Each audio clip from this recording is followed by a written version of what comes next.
Tere, head sõbrad! Minu nimi on Urmas Kuuse, olen maaeluminister ja olen täna siin koos Lindikooli lastega. Aga teate, miks ma siin täna olen? Ma olen siin kahel põhjusel.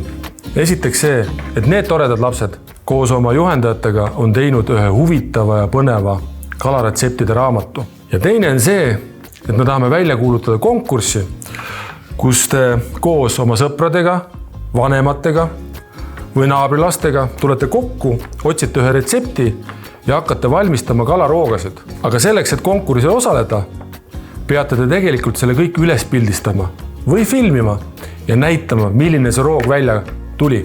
Ja kui te olete selle valmis teinud, siis te laadige kogu see materjal üles kalatoidud.ee ja siis te osalete konkursil. Ja teate, kui palju põnevad auhind on. Aga üks kõige vägevam auhind on hoopis selline, et te saate vähemalt ühe Eesti tippkokaga koos tema juures kokata ja teha uusi ja põnevaid toite.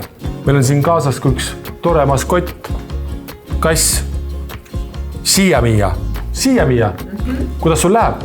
Mul läheb hästi, tänan küsimast, loodan, et teil ka läheb hästi. Ka tema jälgib seda, et see konkurss läheks hästi ja te kõik saaksite endale sealt väga positiivse elamuse.